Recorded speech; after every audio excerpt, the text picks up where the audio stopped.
त्यामुळे महाविकास आघाडीमध्ये परिणाम होईल का?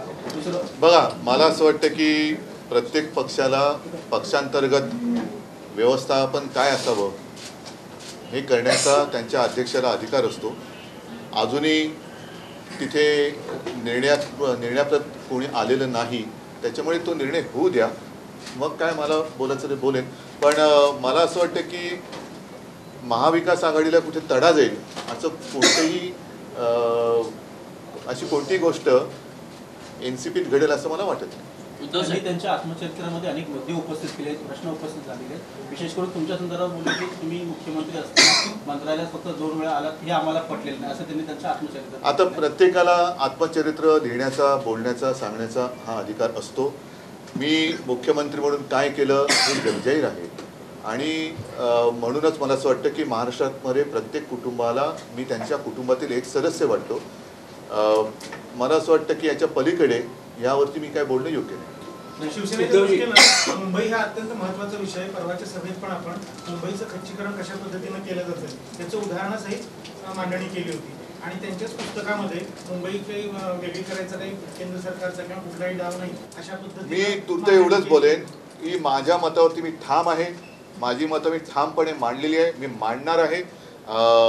तूर्त कोणत्याही परिस्थितीमध्ये महाविकास आघाडीला माझ्याकडून तडा जाणार नाही याची मी काळजी घेईन. याला जोडूनच आहे, सावरकरांचा जेव्हा विषय निघाला होता तेव्हा नाही, आता तो विषय झालेला उद्धवजी, घटक पक्षांच्या भूमिकेला लक्ष देणारं नसावं. उद्धवजी, लोकसभा निवडणुका आता दृष्टिक्षेपात आहेत. असं असताना मोदींचा पराभव करण्यासाठी विरोधी पक्ष मोदींचा नाही, मी व्यक्तीचा पराभव कधीच करायला मागत नाही, मी वृत्तीचा पराभव करायला मागतो. आणि म्हणूनच हुकुमशाही वृत्तीचा पराभव करण्यासाठी सर्व देशातील सर्व पक्षांनीच नव्हे तर जनतेने एकत्र आलं पाहिजे अशी माझी एक धारणा. विरोधी पक्षांना एकत्र आणण्याची ताकद शरद पवारांमध्ये आहे असं अनेकदा म्हटलं जात आहे. तर त्यात त्यांच्या अध्यक्षपदाच्या राजीनाम्याने जी विरोधी पक्षाची एकजूट आहे त्यावर किती परिणाम? आज सुद्धा बिहारचे सभापती महोदय येऊन गेले. राजकीय काही आमच्यामध्ये चर्चा झाल्याने मी प्रामाणिकपणाने सांगतो, कारण त्यांनी जर का त्यांची आणि माझी राजकीय चर्चा झाली असं जर कोणी समजलं तर कालच आपल्या विधानसभेचे अध्यक्ष हे दिल्लीत जाऊन रिजिजूंना भेटलेले आहेत. आता दोन्ही एकाच पक्षाचे आहेत. मुंबईत भेटले मला वाटतं, सॉरी म्हणजे माझं हे नाही, मुंबईमध्ये भेटले आणि बंद दाराआड भेटले. मग आता हे तिकडे गेले असते तरी आणि ते इकडे आले असते तरी जो आता सर्वोच्च न्यायालयाचा निकाल अपेक्षित आहे त्या पार्श्वभूमीवर भेट झाली असं मानू का मी? तर त्याच्यामुळे ह्या सगळ्या चर्चा अधिकार कक्षेमध्ये येतात की नाही येत, परंतु दोन्ही पक्षाचे एक चांगले संबंध आहेत हे तर या निमित्ताने आज सुद्धा जाहीर झालेले आहे. नितीशजी आणि माझं फोनवरती बोलणं झालेलं आहे, इतरांशी काही वेळेला बोलणं झालेलं आहे. त्याच्यामुळे ही प्रक्रिया काय थांबू शकत नाही आता. अध्यक्षपदाचा राजीनामा दिल्यानंतर राहुल गांधी, स्टॅलिन यांनी शरद पवारांशी संवाद साधला. तुमचा काही पवारांशी संवाद झालाय का? नाही, मी तुम्हाला सांगितलं तसं की प्रामाणिकपणाने पहिलं त्यांची पक्षांतर्गत जी काही घडामोड आहे त्यांना शेवटी अधिकार आहे त्यांच्या मनाप्रमाणे काय करण्याचा. दुसरं कार्यकर्त्यांना सुद्धा त्यांच्यावरती तेवढाच अधिकार आहे. कार्यकर्त्याचा सुद्धा आपल्या नेत्यावरती तेवढाच अधिकार असतो जसा नेत्याचा कार्यकर्त्यावरती असतो. त्याच्यामुळे ते त्यांना मला असं वाटतं ते सगळ्यांच्या हिताचा जो काय असेल तोच निर्णय ते घेतील. त्याच्या आणि दुसरी गोष्ट काय, मी सल्ला कसा देणार त्यांना? परत म्हणजे मी दिलेला सल्ला पचली नाही पडला तर काय करू? उद्धव साहेब, आपण देखील बरीच वर्ष राजकारणात आहात. शरद पवारांसारख्या एका व्यक्तीनं राष्ट्रीय पदावरून निवृत्त होणं एक महाविकास आघाडी. आता थांबा ना, उद्या 5 वाजेपर्यंत ते काही निकाल घेतात ना. आपण हे करण्यापेक्षा त्यांचं त्यांना आपण समर्थन देत आहे तर दुसरीकडे महाराष्ट्रातले मराठी नेते हे भाजपचा एक महत्वाचा विषय काढला. खरं म्हणजे आपल्याला सर्वांना कल्पना असेल की बऱ्याच वर्षांपूर्वी शिवसेना प्रमुखांचा मतदानाचा अधिकार काढला गेला होता कारण त्यांनी हिंदुत्वाचा प्रचार केला म्हणून.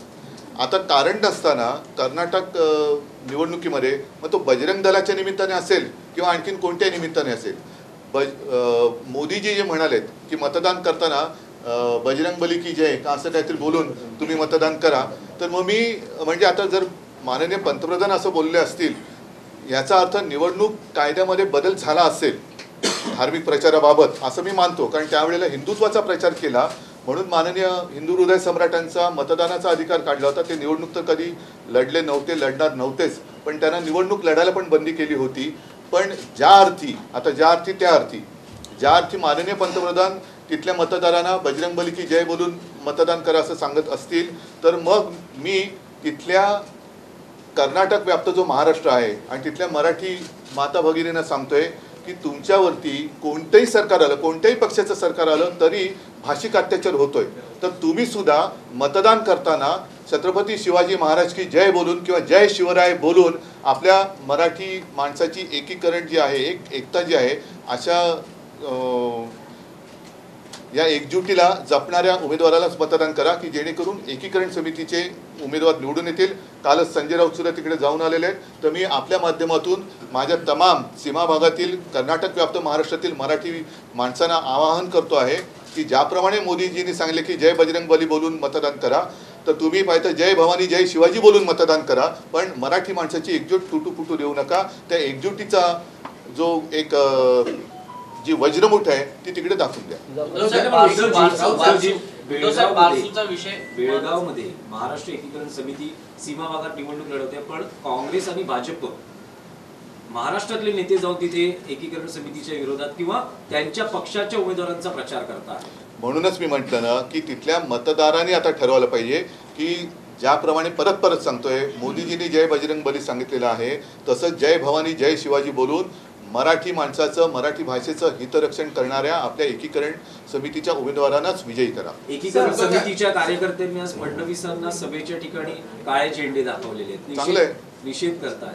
हो बरोबर आहे ना, कारण काही 1-2 वर्षापूर्वीच तिथल्या छत्रपती शिवाजी महाराजांचा पुतळा रातोरात हटवला होता.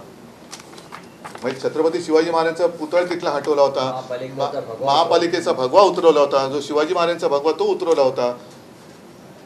त्याच्यामुळे जर जय बजरंगबली चांगलंच आहे, पण जय भवानी जय शिवाजी बोलून मराठी दृष्ट्यानं हरवा.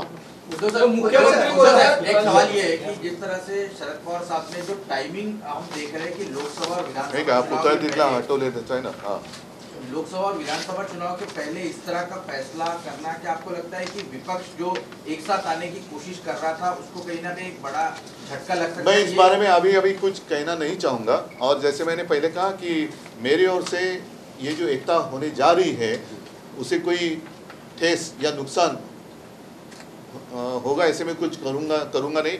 लेकिन साथ ही साथ ये भी कहूँगा कि अब जितने सारे विपक्ष हैं, सिर्फ विपक्ष शब्द का अर्थ अलग होता है. देश में तानाशाही नहीं चलेगी, तानाशाही नहीं आनी चाहिए, ऐसे मानने वाले लोगों का अब इकट्ठा आना शुरू हुआ है, उसको कोई रोक नहीं सकता. विषय देखील महत्त्वाचा आहे. आधी हे झालं का मग बारसू नाही,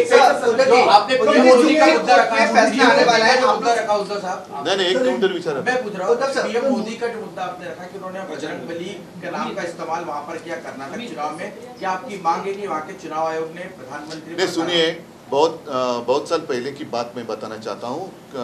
उस वक्त माननीय हिंदू हृदय सम्राट बाला साहब जी का मतदान करने का अधिकार छीन लिया गया था. ये डेमोक्रेसी में कैसे किया जा सकता है पता नहीं मुझे. क्यों? क्योंकि उन्होंने हिंदुत्व का प्रचार किया था. हिंदुत्व का प्रचार उस वक्त बाला साहब ने किया था तो गुनाह हुआ था और उनका मतदान का अधिकार छीना गया था.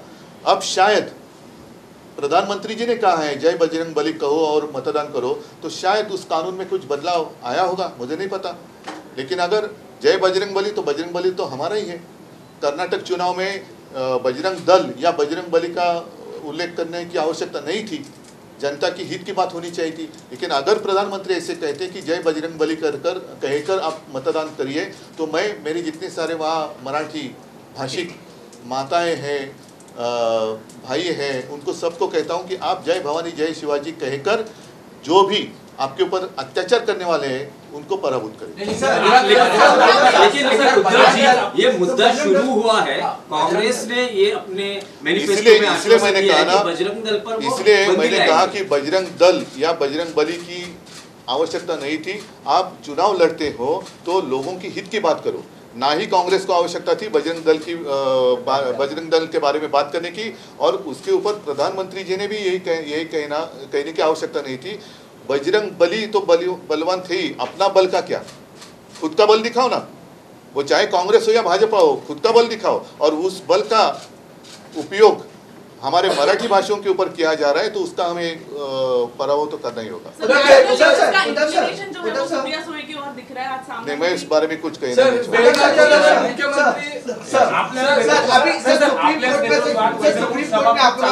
आपल्याच नेतृत्वात भरघोस प्रतिसाद वज्रमुठ सभांना येत होता आणि या सगळ्या याच्यानंतर आता त्या सभा होणार नाहीत अशी देखील एक चर्चा होते, त्याचं जाहीर देखील नाही, सांगतो तुम्हाला, ही गोष्ट खरी आहे की आम्ही सभांचा कार्यक्रम मे एंड काही जूनपर्यंत ठरवला होता, त्याच्यामध्ये पुढाकार माझाच होता.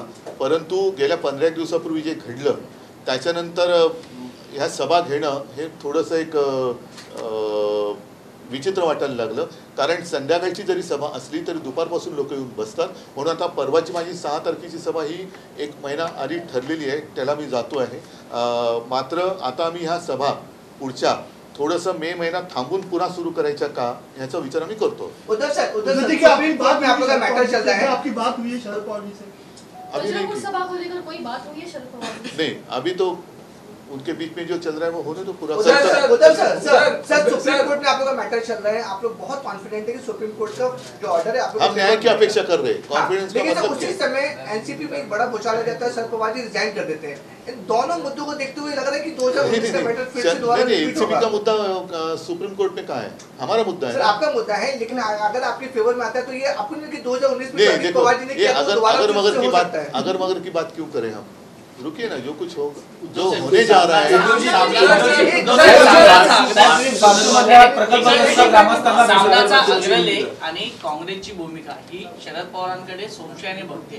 कारण का काँग्रेसचे नेते असं म्हणतात की 2 दिवस थांबा, यांच्या गाठी भेटी झालेल्या चित्र स्पष्ट होईल. तर आपल्याला देखील असा संशय वाटतो, कारण का सामनातून भूमिका स्पष्ट झालेली आहे. सामनाचा अंग्रेजी वाचलाय ना, मग मला कशाला विचारतात? तुम्ही जाणार आहात 6 तारखेला, हो. त्याच वेळेस बारसू समर्थकांचाही मोर्चा तुम्ही ज्या ठिकाणी सुरू कराल, म्हणजे तुमचं दौरा जिथे सुरू होतं तिथूनच मोर्चा सुरू होतो. तो त्यांचा आणि प्रश्न त्यांनी आहे. असं म्हटलं की हिंमत असेल तर येऊन दाखवा. मला हिंमत बिंमत मी त्यांची बघायला जात नाहीये. मी माझ्या लोकांना भेटायला जातो आहे. कारण एक गोष्ट खरी आहे की ज्या वेळेला नाणारमध्ये होणारा प्रकल्प हा रद्द केला गेला त्याच्यानंतर माझ्या ध्यानीमध्ये नव्हता मी मुख्यमंत्री झालो.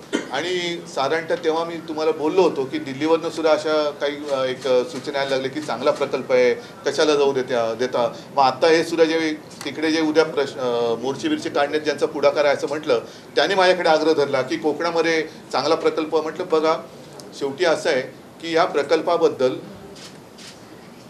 विचित्र मतं किंवा त्याच्या विरोधातली मतं ही प्रसिद्ध झालेली आहेत. रिफायनरीमुळे प्रदूषण हे मला महाराष्ट्रामध्ये काही परवडणारं नाही. पण त्याच वेळेला मी जाहीर केलं होतं की जिथे कुठे हा प्रकल्प त्याचं स्वागत होत असेल तर तिथे त्यांनी घेऊन जावा. प्रश्न असा आहे की हे आमचं सरकार यांनी पाडल्यानंतर गेल्या 6-8 महिन्यामध्ये महाराष्ट्रात येणारे चांगले प्रकल्प, मग ते वेदांत फॉक्सकॉन असेल, आणखीन काही असेल, हे सगळे गुजरातकडे वळवले. म्हणून मी नाणारच्या वेळेला बोललो होतो, तेच माझं मत आजही ठाम आहे की केवळ माझं पत्र आज तुम्ही घेऊन नाचवताय तिकडे, तर माझ्याच काळामध्ये येऊ शकणारे प्रकल्प तुम्ही जाऊ का दिले? आणि म्हणजे याचा अर्थ असा आहे का की महाराष्ट्राकडे राख आणि गुजरातमध्ये रांगोळी असं मी ठरायचं का? आणि मग असं जर असेल तर कोणी कोणाच्या सुपारी घेऊन याला मला विरोध करण्यापेक्षा लोकांची बाजू घेऊन प्रकल्पाला विरोध करा. जर नाही तर मग प्रकल्प एवढा चांगला असेल तर जे मी ठरवलं होतं की लोकांसमोर जाऊन त्या प्रकल्पाचं सादरीकरण करायचं, की जेणेकरून जर का त्यांचे गैरसमज असतील एक तर तुम्ही दूर करा, आणि ते दूर करता येऊ शकत नसेल तर प्रकल्प दूर करा. मग त्याच्यासाठी लाठीमार करून आणि पोलीस बंदोबस्त डोक्यावरती बंदूक टेकून तुम्ही परवानगी घेताय आणि प्रकल्प चांगले सांगताय, याला काय अर्थ आहे? आणि दुसरी गोष्ट उद्या समजा काय करतील ते त्यांचं करू दे.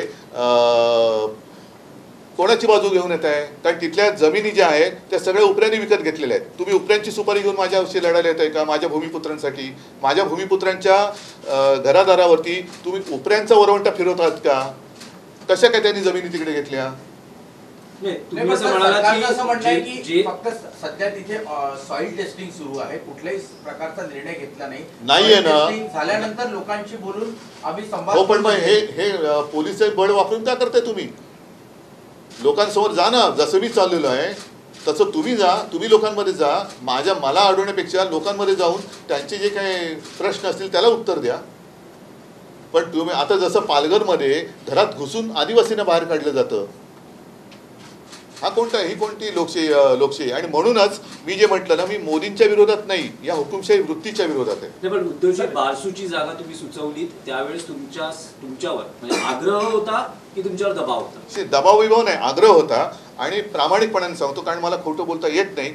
मलाही असं वाटलं की समजा जर का प्रकल्प चांगला असेल आणि तिथल्या जनतेने होकार दिला तर तो प्रकल्प तिकडे येऊ शकतो. आणि मग त्यातल्या त्यात समजा लोकवस्ती कमी असेल, जंगल कमी असेल, अशी जागा जर का, कारण याला किनारपट्टीच लागते, अशी जागा जर का असेल आणि तिकडे सगळ्यांचं चांगलं होत असेल तर मी मध्ये काय यावं. पण आता जसं मला दिसतंय की लोकांच्या मनात शंका आहेत, प्रश्न आहेत, त्या प्रश्नाची उत्तरं म्हणजे आपल्याकडे असं झालेलं आहे की प्रश्न कोणी विचारायचेच नाही. प्रश्न विचारलं का मार ठोक आणि तुरुंगात टाकून दे. मग ते कोणाहीबद्दल असो, अडणींबद्दल असो किंवा कोणाहीबद्दल असो, प्रश्न विचारला की त्याला नामशेषच करायचा, असं नाही चालत. जर त्यांच्या मनात प्रश्न असतील आणि त्यांची जागा आहे ती तिथले भूमिपुत्र आहेत, त्यांच्या प्रश्नांना उत्तरं मिळालीच पाहिजेत आणि प्रश्न विचारण्याचा त्यांचा हक्क आहे, अधिकार आहे. उद्धव सर, ये जो किताब शरद पवार जी ने लिखा है उसके बारे में, आपके बारे में भी कई सारी बातें मैंने कहा ना पहले भी कहा. सर, अरे किताब तो मराठी में है ना. हिंदी में जानना चाहिए. पहले हिंदी में किताब आने दो, फिर मैं हिंदी में असे बोलले होते बेळगावच्या चळवळीत मला जेलमध्ये मी गेलो होतो, मात्र आपल्याकडे जी यादी आली होती त्यावेळी त्यामध्ये मुख्यमंत्र्यांचं नाव नाही. मग नेमके ते कोणत्या जेलमध्ये होते मला माहित नाही. आणि कोणत्या चळवळीत? नाही जेलमध्ये गेलो होतो असं म्हणाले असतील असं नाही मला वाटत. की कदाचित तिकडे गेले नसते तर जेलमध्ये जावं लागलं अशी त्यांना भीती वाटली असेल. ठीक आहे, चला. आरोप केलेला आहे तुम्ही कोविडचे